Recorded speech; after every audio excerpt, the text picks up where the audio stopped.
Hello everyone, welcome back to my channel Sananda কিচেনের আরও একটি নতুন ভিডিও নিয়ে তোমাদের মাঝে হাজির হলাম।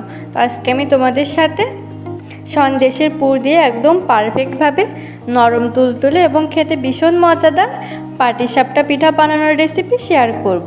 তো চলো মূল রেসিপিটি শুরু করা যাক। তো এই পাটিসাপটা পিঠা বানানোর জন্য আমি প্রথমে একটা বড় সাইজের বাটি নিয়ে তার ভিতরে পরিমাণ মতো আটা বা ময়দা দিয়ে দিচ্ছি।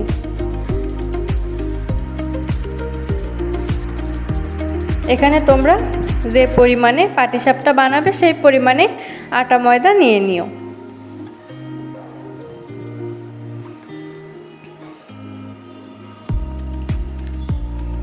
তারপরে এখানে দিয়ে দিচ্ছি সামান্য পরিমাণে লবণ আর একদম সামান্য পরিমাণে একটু চিনি,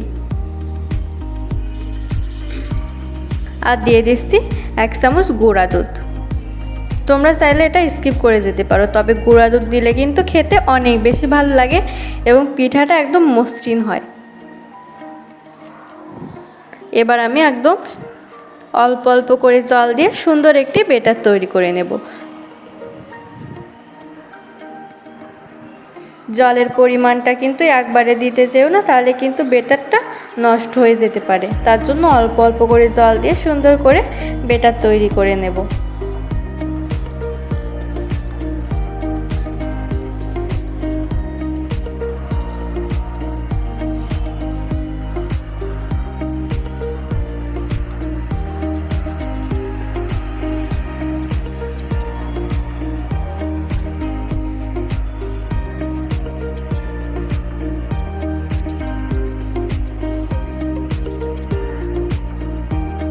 আমার কিন্তু ব্যাটার তৈরি করা হয়ে গেছে। আমি তোমাদেরকে দেখিয়ে দিচ্ছি ব্যাটারটা ঠিক কীরকম রাখতে হবে। তো ব্যাটারটা কিন্তু এর থেকে বেশি ঘনও করা যাবে না আর এর থেকে বেশি পাতলাও করা যাবে না। তো আমার ব্যাটার বানানো শেষ। এবার আমি চুলায় একটি প্যান বসিয়ে দিয়ে প্যানে সামান্য পরিমাণে তেল আমি ব্রাশ করে দিচ্ছি।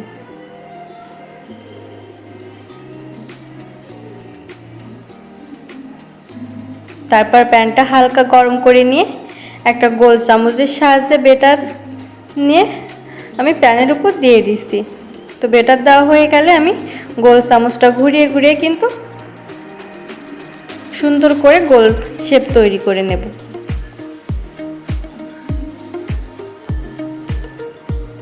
দেখো আস্তে আস্তে কিন্তু উপরের অংশটা কালার একদম চেঞ্জ হয়ে আসছে। তো যখন একেবারে উপরের অংশটা কালার চেঞ্জ হয়ে আসবে তখন আমি এখানে সন্দেশের পুর দিয়ে দেব।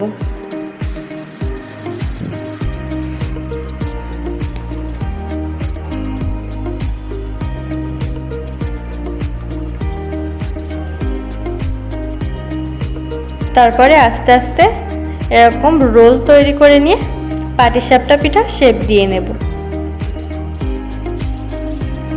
তো দেখো একদম ইজিভাবে পারফেক্ট পাটিসাপটা পিঠা তৈরি হয়ে গেছে।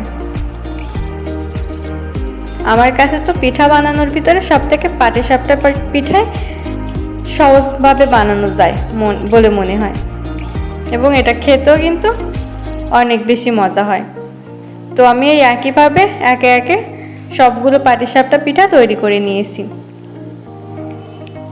আমার প্রতিটা পাটিসাপটা পিঠাই কিন্তু একদম পারফেক্ট হয়েছিল। তো তোমরাও এভাবে একদিন বাসায় পাটিসাপটা পিঠা তৈরি করে খেয়ে দেখো, আশা করি তোমাদেরটাও অনেক অনেক বেশি মজা হবে। তো আমার ভিডিওটি ভালো লাগলে অবশ্যই কমেন্ট করে জানিয়ে যাবেন আর আমার ইউটিউব চ্যানেল এবং ফেসবুক পেজটিকে ফলো এবং সাবস্ক্রাইব করে আমার পাশে থাকবেন। বাই।